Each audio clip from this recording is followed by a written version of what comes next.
Which brings me to your team. What about it, mate? them. What about it? Let's do it. What do you want to talk Lions. about? What do you think about the Mate, I Lions? thought they were outstanding. Mate. And is the expectation 7th and taking 30 points against Leinster? Is that what we're about up north? And this guy came back as every keyboard warrior does. Thanks for responding, Mr. Mazzotti. What I was trying to say was, no, what you were trying to say was...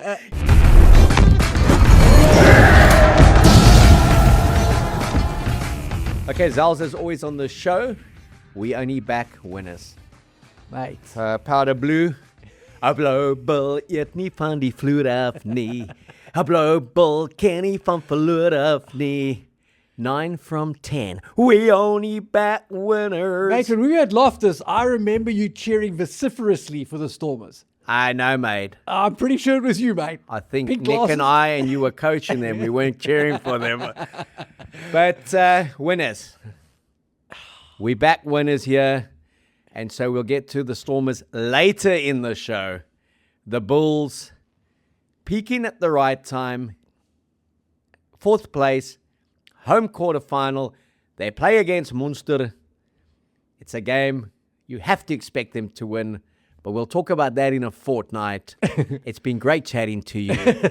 Goodbye. And much love. Great weekend of rugby. Wonderful jeopardy in the URC. We've got a big one coming up in the Investec Champions Cup.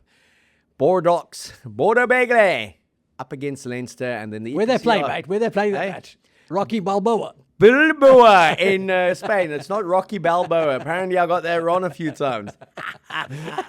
Nice to know you're listening. Nice to know you're watching. I feel so happy this morning, though, because no South African team can lose this weekend. Oh, mate. You had to go there. Yeah, no, look, it's going to be a fantastic round of Challenge Cup final, Champions Cup final, the best in Europe going head-to-head in the Champions Cup final, the best of the next tier going head-to-head in the Challenge Cup final. And I think it's going to be an epic event in both counts. And I think the European Cup competitions this season have been glorious to watch, especially as we've got to the business end of those competitions.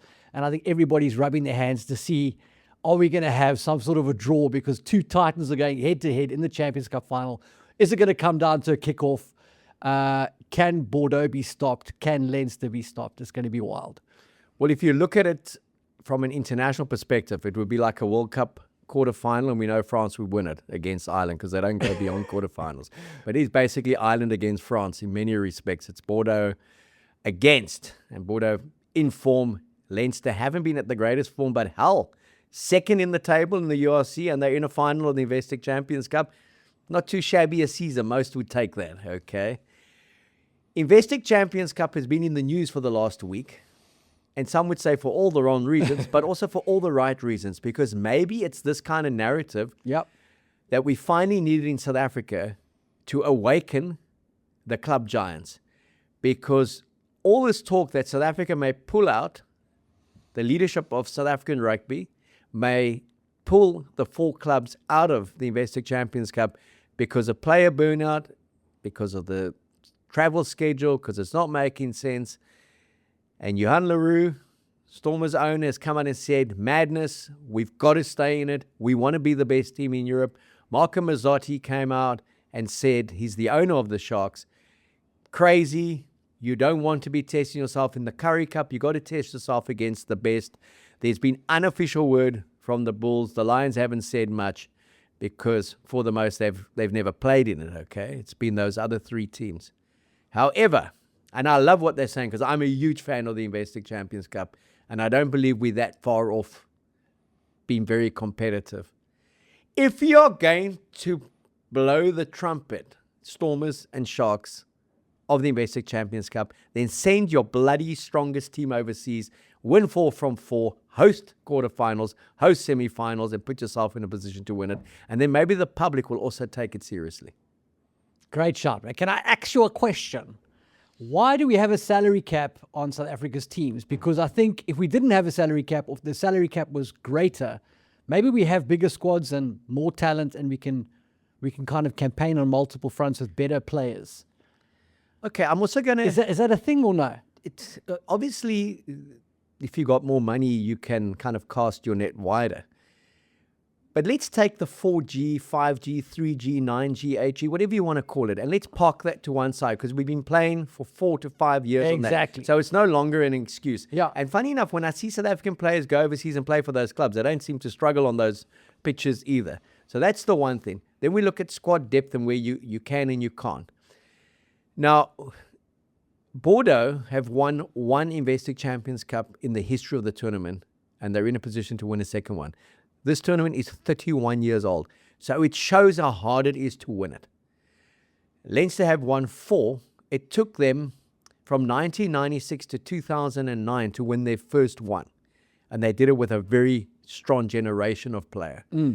Toulouse, they've won it the most, but they win it every 5 years on average, and they've been traditionally one of the great teams in Europe. If you look at the South African contingent this year, the Bulls weren't far off from getting through against Glasgow. The Stormers were held up on the line to beat Toulon at the Stade Mahal. It could have comfortably been a Bulls and Stormers quarterfinal, them through to the semi-finals. We saw Toulon go to Dublin and basically be a miracle pass away from knocking over Leinster. So we need to lose the mindset that we don't have depth, that we don't have the squads, and we need to actually understand it is a priority to win those league games. The Stormers were perfectly positioned, 2 from 2, played bloody well to beat Bayonne. They send over a mix and match team that hadn't played in 2 months. They take 61 points against a Harlequin side that's in disarray, and they end their round robin with 3 wins from 4, but 9th in the placements. They win that game, they're right up there, and they host.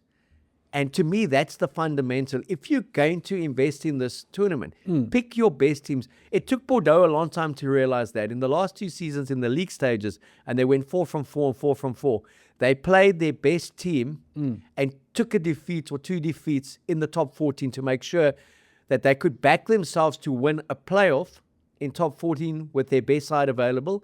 They just had to get to the top 14 playoffs. But to actually win this competition, to beat a Toulouse, you have to play them at home in a playoff. Yeah. And they got that right, and Leinster have got that right as well.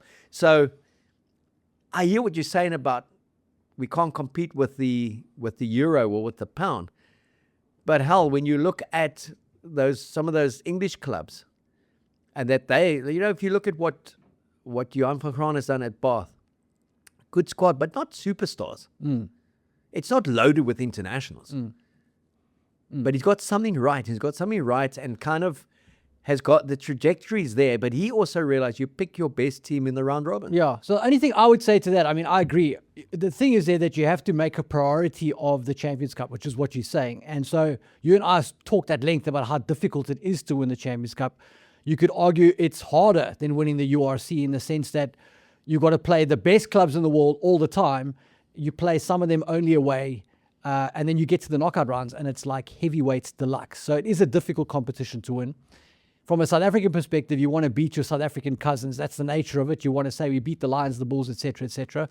So the focus is naturally on the URC as well. And so I think to be able to consistently put out a top quality team, you have to have the depth to do that, because between injuries and fatigue, you can't always play your best players.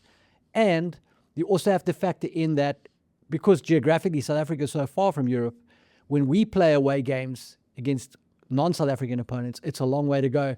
When the Irish play the Scottish or the Welsh, it's over the road. And when Bath has to play away games, it's over the road. So even their Champions Cup away games, they get on the bus for some of them. So I'm just saying, I agree with you. I feel like we need to have not necessarily more players, but have a bigger budget to make sure that the depth, the quality of that player who's second and third is much closer to who's starting than maybe what we've got right now. And I don't even know if that's feasible, but I would just think, like, as a coach, I can understand why you're trying to stay top of the URC and be in contention there, because a lot of your stakeholders are going to measure you against how did you do against your South African opponents. And in the European Champions Cup, you're maybe not always sort of going up against them. Well, I mean, I saw the Bordeaux president last season. He felt that it was always top 14 is where they get measured till they won Investor Champions Yeah. Cup. And he said he couldn't believe Yeah. the global response. Yeah. The response from investors, the response from sponsors. Sure. You only know how good it is when you win it. But how many teams win it? One. Well, if our ambition is in South Africa to have a team that can win it, and if you look at the investment there has previously been from Mazzotti into the Sharks, I mean, he had built a team of Galacticos that were aiming to win it. They just fell horribly short because there was something a bit bigger for them. It's the concept of playing for the Springboks, and they're entrenched in that setup. So he bought Dad's Army. It didn't work out. The Stormers are building nicely. They're obviously quite a few stallions short, especially in the backs of being competitive. They need youngsters to come through, maybe one or two old hands to come back. And the Bulls, Jake was on the right path, but I think he got too many guys just past it to get in, because their Curry Cup side looks bloody good. But Yeah, that's a great but shot. that's not a side that That is you're a going to great shot. take Yeah. to actually win the Investec Champions Cup. So to me, it's a mind shift change. No, I agree. It's a mentality change, and it's saying it's not in. It shouldn't. If we're going to stay in this competition, which I believe we should.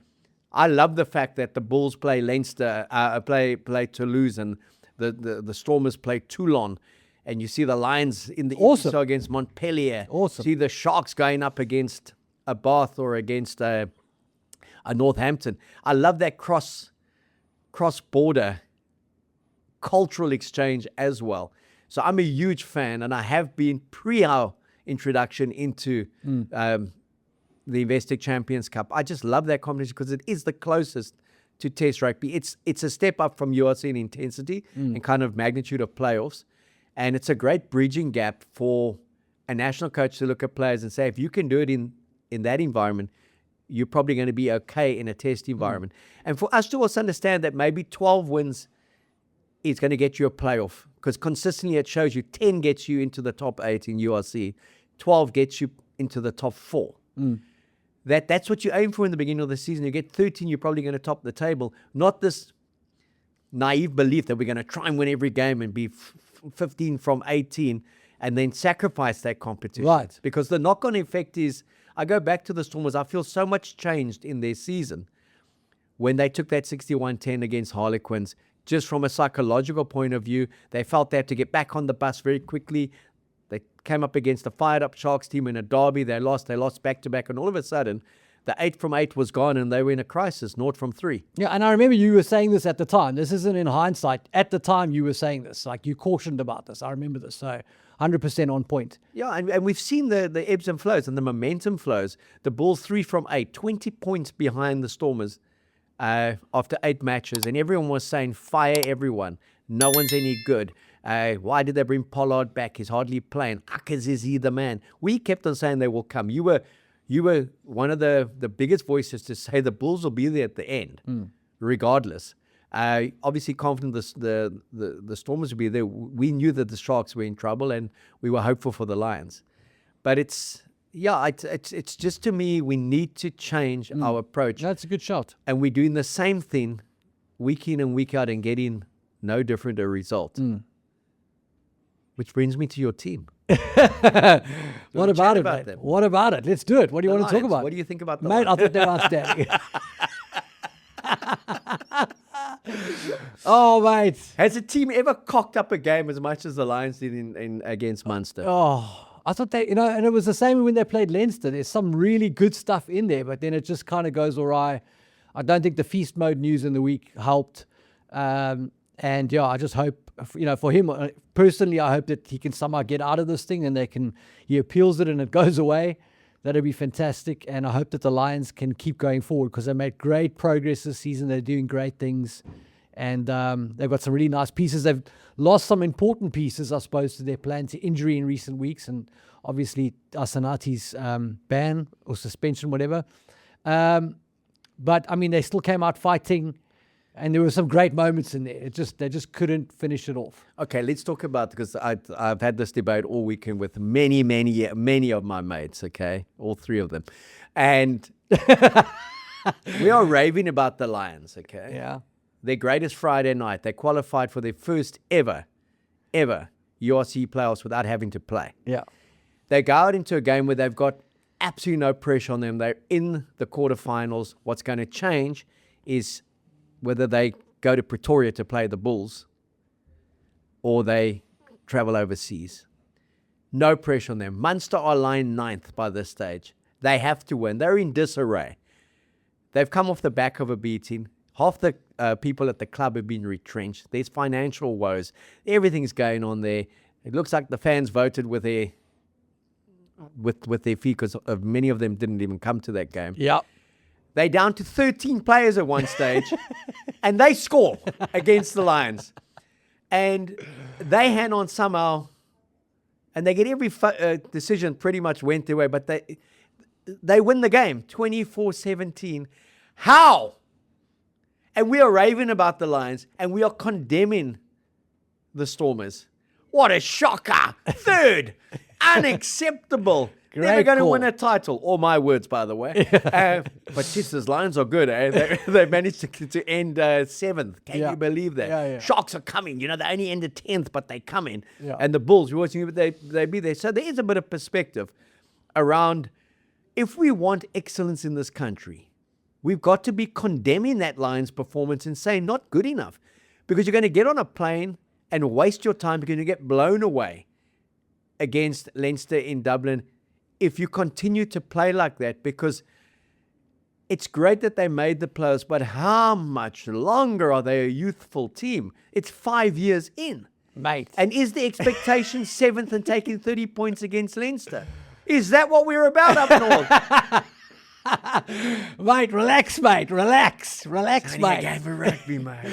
The more you're on that treadmill, mate, and that bicycle, the more aggressive you're getting, mate. I found my neck and it's all over.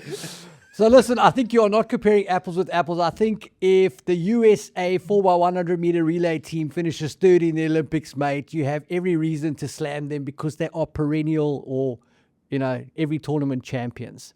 And if Malta finishes 5th in the 4x100 meter relay, you've got to say, flippin' amazing, Oaks. You've got a population of 2,000 people, and you even got to the final, was just incredible. The Lions, it's not the same thing.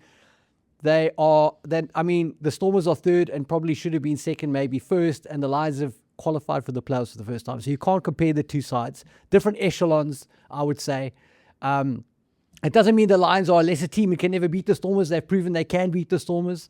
But in terms of their history, I think you've got to cut them some slack, and you've got to say, congratulations. As infuriating as it is to watch a team like the Lions slip up when they could have won, I think we've just got to give them a little bit more runway before we start saying, is this your standard? That's just my personal opinion. Well, that's why you're here. Apparently it is their standard. Talking about standards, the Stormers let it slip.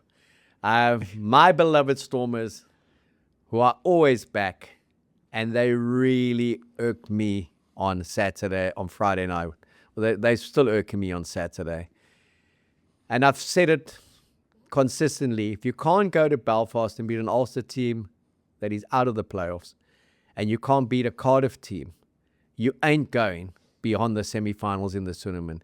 And it was worst case scenario for me on Friday night, watching them and thinking, great pack, great 10, one of the best in the world. Damien Villens, we know his qualities. But just looking at them and thinking, how did you not create against a Cardiff team that has a minus points differential, has been decent at home, but not playing all the top teams, but was fighting to make the playoffs. And the Stormers were supposedly fighting to end worst case scenario 2nd if they win that game, not knowing the result of Ulster against Glasgow. And Ulster pushed them right down to the last few minutes, could have potentially won that game. And what really, really got to me is when I saw Dobbo's post-match comments to say their desperation to make the playoffs was far greater than our desperation to host the playoffs in Cape Town. And I found that quite shocking. You don't have to respond, Zels. I'm just telling you, I found that quite shocking because, my goodness, if you don't want to play playoffs at home, then what's the point? No, to me, it was an unacceptable performance. And you don't go and lose to Cardiff in the last league game when you can play top 2 and win titles. I know they'll pump Cardiff in the quarterfinals. I have very little hope if they do go to Dublin to get the win based on what we've seen. Maybe things will change in the next 2 weeks. Maybe 15 of those Leinster players never leave Bilbao. Bilbao. Bilbao! And just for the guys out there to know you've got something to talk about. Go Rocky, turn to the team. Mate, let me just educate you. Cardiff is at 1,200 meters above sea level. The air is very thin there. It's very difficult to breathe, especially on a 5G pitch, mate, on a Friday night. So, do you know what is a tough one? And obviously I've been there, and it's a lovely quaint little ground. the jewel of Welsh rugby is a quaint little ground. It is, because it's where the old Arms Park was, and next to it is the Principality, which is just magnificent. To me, the best rugby stadium in the world. Good comeback, mate. You saved it. Without a doubt. No, but you come out of the Principality and it looks like you've staggered over the car park. And you actually in another stadium. You're in the Arms Park. You think it's lawn bowls. I love it's it. Beautiful. I love it. So I think what happens to our guys is they get there, they walk across from the Angel Hotel, and they think, why aren't they opening the gates? Were you playing over there? Yeah, I thought we were just doing the warm-up. Yeah, it's like an indoor cricket facility. And so they struggle. And a small little crowd packed in. We get 25,000, feels like no one's at the DHL Stadium. They get 5,000, feels like you're playing 105,000. I don't dispute how hard it is to win there, but to win titles, you've got to go and win those games. It's true. It's true, man. It's true. It's true what you say. It's true, man. It's true. No, it's true. So I will never give up on the Stormers because I love them. I adore them. It's like the Springboks. I never give up on them.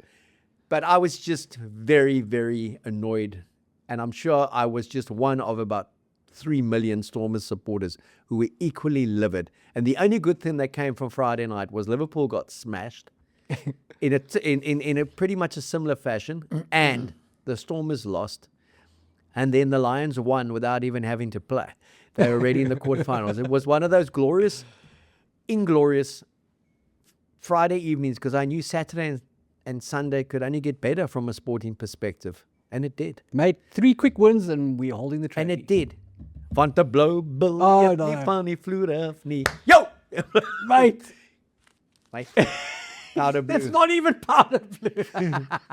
It's baby blue. It's turquoise, mate. That's Cardiff's colours. It's baby blue. I can't believe I it. never backed on Cardiff. The Bulls. Oh, Again, brilliant. I just want to ask Brilliant. you. 26-5 up. Well, it went to 24, then it went back to 9. It went to 24, went back to 9, it went to 24. Eventually, they allowed Pollard to take a conversion on the third attempt. Madness in terms of the officiating again. And then equally madness in the terms of how the Bulls with those little chip kicks just got Benetton back into the game with 14 quick points. Yeah. And then the Bulls ran away with it. But the Bulls 99 points against the two Italian sides at the end. The Sharks 96 points against the two Italian sides. Glasgow and the two Italian sides, they know what it feels like to come to the Republic in the last 2 games of the season. How can it be that there's such a disparity in playing at home and playing away from home? Because if you look at Glasgow, they lost 54-12, I think it was, to the Lions, 42 points, and they beat the Lions by 42-0 at home. It's the corresponding fixture of the season before that. That's How can exactly there what be I an was saying. 84-point swing? That's what I was saying. The Stormers did well to lose only by 6. Exactly. You're on page. No, I think there is definitely something about playing away. And I don't know how much of that is like a rugby culture thing that people just accept. Like when you play away, it's going to be harder or something. I don't know if it's a mindset thing. There's obviously the lack of familiarity with the travel, the logistics, your prep going into a game, home comforts, all that sort of stuff. But it does feel like rugby, more than most other sports, has this home and away thing. I don't know whether the officiating changes, if there's an edge in that. But definitely, I think there is something about being able to play away from home and win. And I mean, we saw it in Super Rugby.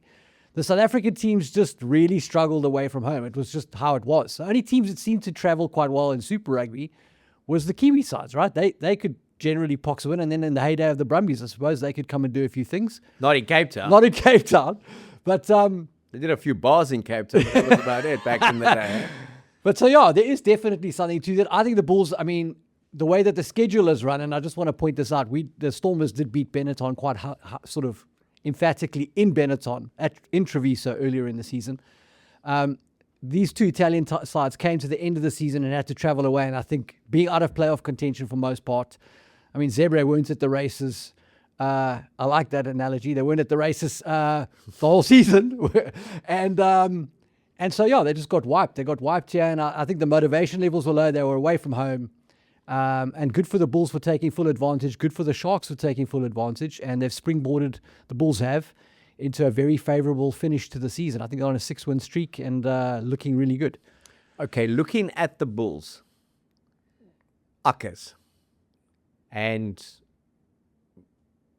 you know, we chatted to him pre the Stormers game. He looked confident. He said, we know who you guys are backing.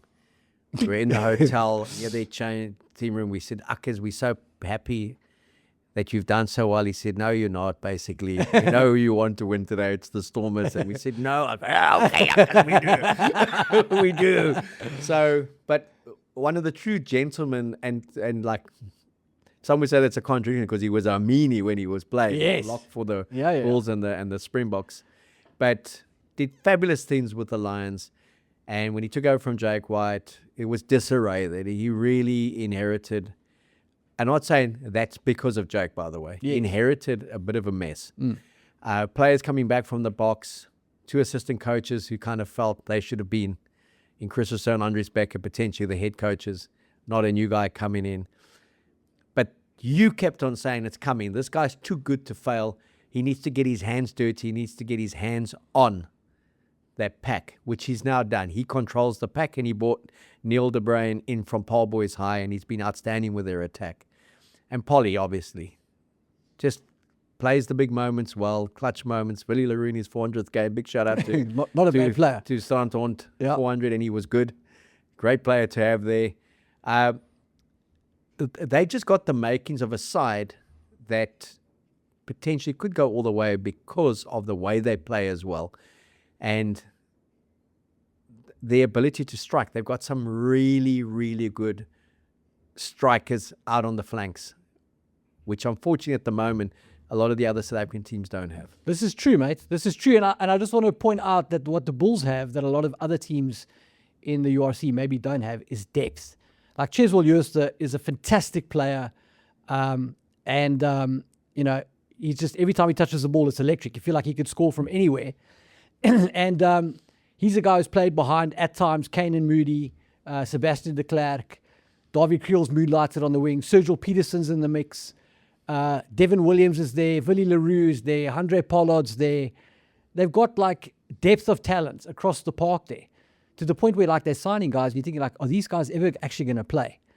So they've got massive, massive stock there, and they can probably absorb injuries or a lack of form. They can rotate a guy out and choose when and where they're going to play him. And I think that has played a big part. I'm taking nothing away from Uckers here. He's done a great job installing what he wants to do at the Bulls and getting them back to winning ways.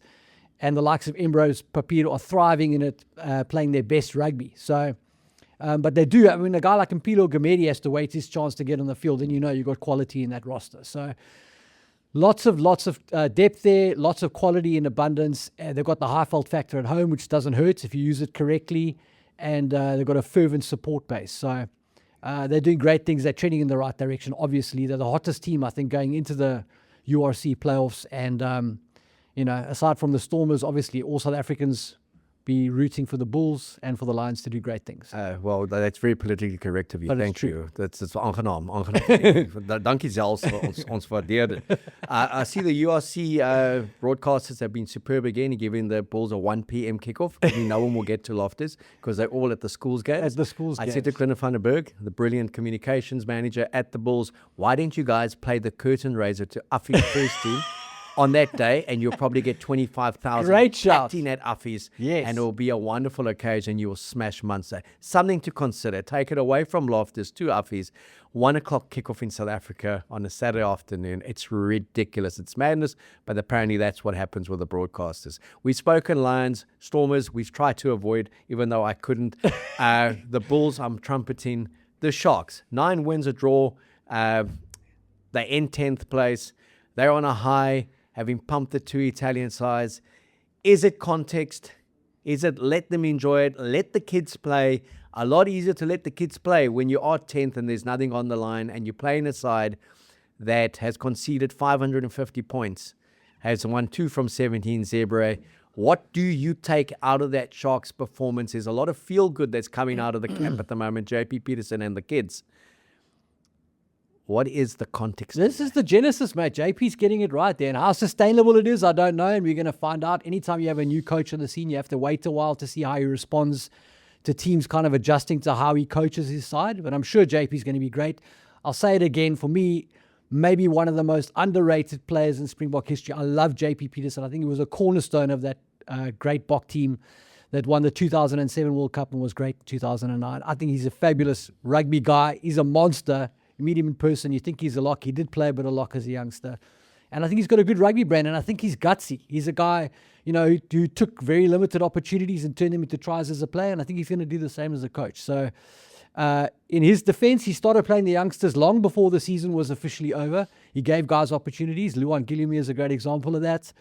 I think he identified quickly that they need to start finding answers at 10. They've had their own setbacks with injuries during the season. And they've obviously been carried in large part by Andre Estes and the hybrid, who's done a great job there as skipper. And then they've got a big Bok contingent that have been in and out of form, but kind of finished strong there. So I think JP's building something great there. I think the youngsters are going to be the future. I think, see us signing off with a great game for the Sharks, I think is the end of a chapter, and you're going to see some changes going forward. They've got the Chituka brothers there. I've spoken about how I think Manny's such a great player. Obviously, Vince, very good. And I think they've got the power base there to start dominating teams next season physically. And I think when they start adding some pieces in at 9 and 10 and 15 and get some better play out of those guys, you're going to see that power converted into points. And I think then they're going to be very dangerous. So I think they're trending in the right direction. I'm very excited to see how JP integrates Zeke Siaya and the rest of the youngsters there. And yeah, let's go. I think it was a great way to end the season when the best you could get out of that game is what they delivered. And my Stecco try of the week came out of that game. We're going to get to that now, but I just a message here from Marco Mazzotti. Please tell the Zels. check in the post. Please tell Zels he's got the job. So you'll be leaving the Stormers and off to the Sharks after that. That was incredible. Oh, I love JP Peterson, mate. What a guy. So, some guy put on X, Marco Mazzotti, that must be the worst investment anyone's ever made into the Sharks. What a joke. And then Marco Mazzotti responded to him, it's the greatest investment I've ever made. We won 3 titles. I love the city of Durban, even though I live in the States. I am an old KZN old boy. This team's going to go on to great things. We've got a good coach in place. And this guy came back as every keyboard warrior does. Thanks for responding, Mr. Mazzotti. What I was trying to say was, no, what you were trying to say was, you're an asshole. That's what you were trying to say. So well done to Marco for getting on there and putting that clown in his place. Man, I think the Sharks could have got to this point with having spent less money than they have, but they are at a good place now. Well, it's taken them 4 years to realize they do have some very good, talented kids. The matter is picking them. Mm-hmm. And tell me what you think of the 18/19-year-old sensation, the young Christian Cullen at the back, who can play 10, 11, 14, 15. Siaya, what do you make of him? Too much hype, or is he got an X factor? No, look, man, he's definitely got X factor, and I think you could probably say that about most of the exciting schoolboy players that come out of the schoolboy scene. He needs to be, I think, before you can make a final judgment call on anybody, you need to see him play a bit more. He's definitely got great feet, and what all of these young kids have got in abundance is confidence. They back themselves 100%. They're not second-guessing themselves, and they also are not creators that only come able to play on one side of the ball. Like, they get stuck in, they tackle, they're physical, and, punch above their weight. So very exciting prospect. I think maybe every time Zeke does something good, it maybe gets a bit hype because everyone's on the hype train, but certainly he's got some great raw tools to work with there, and he scored a fantastic try. Well, he's in the national alignment camp. So Rassie Rasmus immediately said, listen, you've done some great things. I want to have a closer look at you. As this Tony Brown wants to have a closer look at him. But a guy that's just starting to get the old engine going, peaking to perfection. And that's the one thing I say about experience. Experience, when we look at we call them veterans, the guys who have played a lot of test matches. They've won World Cups. They know that the season is close to 30 games. You can't peak in all 30. And no one really remembers January, February, March when it comes to the Springboks. They remember May and June. Ox and chair. The tractor is starting to plow a bit and plow properly. Yep. I mean, he's been good when he's played this season without being destructively dominant, because he didn't have to be. But you just know that the test season's around the corner when you see Ox starting to flex that neck, those shoulders starting to bore in legally. Man, he's playing some great rugby again. It was a nice little offload on the weekend. He's getting involved. I don't know if you know, when he was a youngster at primary school, he actually played fullback. But post-game, when you went to the canteen, they lined up for food from 1 to 15, and he made the switch, mate. Said, no, I'm a loose head prop. Yeah. Get to the front, I'll eat first. Yeah, and tight head prop, because you know what? They feed the front rankers and they don't feed the outside There you backs. go. But when he was playing for the Cheetahs, I thought he was playing 10. He was as good. He's probably their best 10 there. Yeah. We are going to be spending a good portion of this Friday, with Ox and Chair in Gauteng. I'm taking Zels on the big bird again, and we're probably going on the Gautrain again. Yeah! This time Zels will lead me to the departure lounge. Is there a lounge? But we're going to spend some time with him. The cool thing there is any questions you have to ask Ox, I want to see them in these YouTube comments, or you can mail me Keo at keo.co.za, or you can leave comments on any social forum. Jean-Andre Joubert, our social media manager, will pick up anything Zels and I don't, and we will put those questions to Ox and Chair. And on Monday's show, and we're going to be rolling it out for the best part of June, there will be quite a few inserts with the big guy, Ox and Chair, but we want to know what questions you want to have asked him, and we're going to ask them on your behalf. And then, talking of Sharks, Andre the Giant, the ultimate hybrid, the Steko hybrid power tool ambassador. And for me, as I always say, I would like to give him the award every week, the way he's led that young Shark side. But Andre Esterhazen and our show is never complete without a little visual and a little word from the big guy himself. Some players choose a side. They've always said a back can never be a forward. But with Steko, Ryobi didn't just reinvent the rules. It changed the entire game. Hybrid tools for a hybrid craftsman. Steko, shaping the future. 40 years of Ryobi credibility. Steko, one of our wonderful, wonderful partners. Yes. To Richard Stevens and his dad, John Stevens, ownership. Thank you for always investing with us from the beginning. You backed Zels when very few people did. You and Dobbo and Johan LaRue. Wonderful. You say it's coming out of a meaningless Sharks game. Come on. Mate, what is going on with you today? All these bobs. Listen, I'll tell you right now who the Steko Hybrid Power Tools hero is this week. It should come as no surprise that the regular season ends with this guy as the man. It is none other than Andre Esterhazen, mate. The giant, the hybrid. He didn't score a try, but if you watch the game, mate, which I know you did, you always watch it twice in a row. His offloads made 2 try assists. I think he had 17 carries. He beat 10 defenders. 65% gain line. He was insane. The second of those try assists, mate, was one-handed out the back, no look to Ross Brody, the scrum off for a try. He was sensational, mate, and what a way to cap off the regular season. Andre the Giant it is. I'm never going to argue against Andre the Giant, but just for purpose of record, I would like to put an honorable mention for Jean-Andre Rudolph. He got a start. He hasn't had many starts in the last month because of the quality of loose forwards. When they got back to 26-19 Benetton, through no excellence of their own, through 2 poorly placed kicks, either side of halftime, they scored 14 points. They just started to believe, and an Italian rugby team that believes they can win is a dangerous one, or that they can play. And they started to believe that they could actually do something here. And I had visions of Rainbow Cup all over again and having to rewrite all the copy I'd written in that morning, knowing that the Bulls would get 5 points and end fourth. And then incredible turnover steal again. And he's the top jackal in the URC, and he hasn't played as many games as some others. Jan-Pauli de Villiers is second to him, so they're in the top tier there. But I thought his turnover there, and then again, 5 minutes later, another steal, great offload. So he was always going to get an honorable mention, but you touched the heartstrings, and you knew how to get me, mate. You brought them out. Here we go. You say Andre the Giant, our Steco ambassador, but also he's done his sponsor proud. And I've really loved what he's done since he's been appointed captain of the Sharks. Another JP Peterson appointment before their season was done.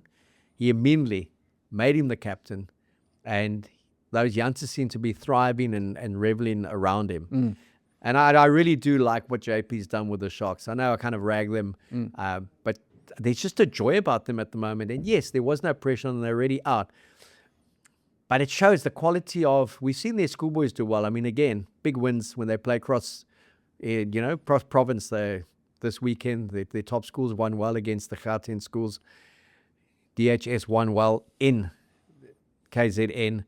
There is great talent there. It's just pick them and give them a chance. And so yeah, to Andre Esson, to JP Peterson, to Marco Mazzotti, keep on plowing your money in there, bud. But play in the Investec Champions Cup. We need a strong Sharks team to be playing there to be competitive, not in the Challenge Cup. Sorry, Mazzotti says I still don't. Okay, sorry, Marco. There's only one check. Johan, I'm back with you. I'm back with the Stormers, okay? Bulls ownership obviously have no interest in me. And do I have an interest in the Lions? Right. Yes, we do. We do. You love to wear that jersey. We should also be in some new kit as well, Zels, I told you. Yes. So Macron, Matt sent me Russie Peterson, the main man from Macron, asked me, like, how are you guys going for... he actually asked me, how are you? I said, we're not going well. We need more kit. Every time he calls, it costs money. Yeah, so it's like, that's why I hear from him once a year. Then they sent me a nice little catalog. What do you think of these 13 items? I said, I'll take them. I know we meant pick one. Yeah, so hopefully all 13 items will be coming our way in beautiful colors. It's really a nice range. I'm not so sure about that skirt though, mate. I don't think we can. Nothing wrong with it, mate. Nothing wrong with it at all. This is 2026. We must cater for all preferences, okay? And I'm happy to be there. I'm happy to do that. So thanks to them as well. But then no show either would be complete without, and we're not talking Super Rugby, so don't worry about it. Go and watch the breakdown if you want to know about Super Rugby. We're not talking SA Cup because it's Greek. What are we talking about? It's Greek quiz. It's Greek quiz against the Pumas. Yes, that's and Los Pumas. Yeah. Got to vote for the Argentines. What we are talking about is schoolboy rugby, mate. Give it to me. You've done your research. Well, mate, you talked about KZN rugby, mate. For me, the match of the weekend, Durbanville drew with Tigerberg, 64-64, mate. I don't know who the ref was. Maybe Bruce Fordyce. He must have been back and forth across that pitch. That's a ridiculous result if I read that correctly, mate. I haven't had that one verified, so I'm not going to get too enthusiastic. 64-64 sounds like a hell of a game. Someone had a 64-4 as well. I know they don't score 4 points anymore. Yeah. But the big ones there, obviously, Boys High beating Stellenbosch 29-7, so they don't do the Winelands Slam. They were on their way to beating all three Stellenbosch and Paarl big schools, so rugby order restored. Mate, they say you're only as good as your last half, and apparently the Jade Brigade won the second half 7-5, so... Well, they lost their game 29-7, but they've had an incredible season. Only their second loss, and when I see who they're still to play, they won't be losing again. No, they won't. This will be their best ever season in 40 years. Uffie's beat Grey College. 29 school games played there. In the open section, they've got 10 teams, and Uffie's won 25 of the 29 games. Unheard of. And I think the worst results Grey College have had in the last 30 years. Imagine being that cycle of player. You'll always be remembered. Steady there, mate. Steady there, yes. Let's keep on coming back. Keep on Stay playing. positive. Let's keep on playing. But I never expected it, I must tell you. I never expected it. I'm still expecting it. So yeah, and then obviously Selborne got a win. So Jake's obviously still there doing something. Just Wynberg Boys High, good win against Grey High. And then Garsfontein, Noordjebel, they really pumped them. So they're a good side as well, Garsfontein. And they will say, hang on a second, we did beat Stellenbosch in the last minute in one of those festivals. But what's been cool about the schools this season, and it's now kind of break, we'll get to the Craven Weeks and then it tapers off in that second half of the season. Oaks have already played for the Craven Week side, and they're thinking about cricket and they're thinking about the matric exams. But it hasn't been that predictable. You know, the top three are going to win every weekend, and it's going to be Grey winning probably 90% of the games, or Khum or Boys Eye. Yeah. There's been some really cool results, and also great to see the Durban, the KZN schools doing well. And I know everything's coming out, your DHS background, it's all coming out of you. You actually are like Gavin Reach. You are a Sharky at heart. I know you work for the Stormers, you love the Lions, but deep down, come on, admit it. Man, I've still got my Cannon Sharks jersey from back in the day. All that has to happen is Mark Andrews come back and start playing again, mate. I'll be You mean straight Gavin back. Lawless? There we go. Straight 49 back on. points, and we just have to go back to Super Rugby. Straight Mark. back on. Yeah. Okay. Are there anything else you want to kind of add? Mate, I just want to say that you remind me of Knowsmore from Wreck-It Ralph. How you can remember all of those results just off the top of your head is absolutely insane.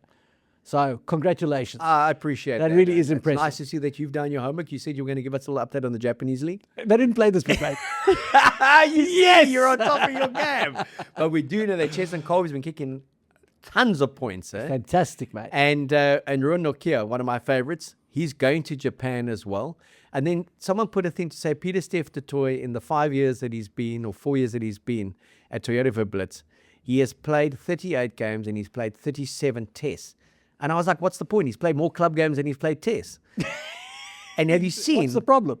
You know, have you seen how they performed under Steve Hansen? Not particularly well. So if anything, Peter Steph just decided, mate, I'm not going to be part of a losing cause, and he's played three out of potential 28 games. Yeah. And kudos on him, because he'll be back. He'll be one of the superstars for the Boks, as will Eben Etzebeth, who played one game for the Sharks this season. And these guys understand it. They know that what matters is the 12 games they've got to play for the Boks, and they've got to go win us World Cups. So go easy on them. I've seen a lot of social media. Do these guys ever play? They only play when it matters. And what matters most, when we break it all down, as much as we love our clubs, what matters most is which school you went to, what the school's results on the Monday, and basically that the Springboks win. And when I look at the rumblings coming out in New Zealand, I'm more and more convinced that that winning run will continue. What do you think of what's coming out in New Zealand? Oh, no, mate. They're in disarray. Lots of self-doubt has crept into their psyche. And we've talked about it ad nauseum on every episode. Where they're going to find the answers, mate. Dave Rennie's got a lot on his shoulders, carrying the load. But like somebody pointed out, mate, they are pretty good, the All Blacks. It's not like they're 10th in the world rankings. They did pretty well at the last World Cup. So let's see what they come out with. Oh, well, that's when you're the victim of your own success. Second in the world, they've won 3 World Cup titles. They got to a couple of finals. We've knocked them over. They fired a coach at 75%, and it's like, not good enough, mate. And they refuse to pick their best players, regardless that they're not in New Zealand. Even Kieran Reid was on our on our train when he said, madness. Richie Mo'unga, you're going to, when the Springboks play against the All Blacks in that opening test of rugby's greatest rivalry at Ellis Park, we're going to be tuning in the early hours of the morning, having watched Richie Mo'unga play for Canterbury in a provincial game, to say he's abided by the rules. He said, you made the rules, change them. Correct. No, spot on. While the suits are still running rugby, it's chaos. It's chaos. We need strong ownership in rugby. We need to see the best players be playing for their clubs. Doesn't matter where in the world, but when it comes to test rugby, and South Africa finally got it right, and was the one thing Rassie and Jacques Nienaber, and we do wish Jacques well, we'll chat about him later in the week, in charge of Leinster in the Investec Champions Cup final. They said, we only take in this job if we get to pick the best players from all over the world, and obviously there'd always be an emphasis on South African-based players. We were 7th in the world. We back-to-back world champions, rugby championship winners back-to-back, British and Irish Lions series winners, and yes, we went to Dublin and destroyed Ireland as well, just in case you wanted to know. And the last time we played a test match, Wales got 0 and we got 73, and we sent 14 guys home before the game. Wales asked us, why didn't you send home 25?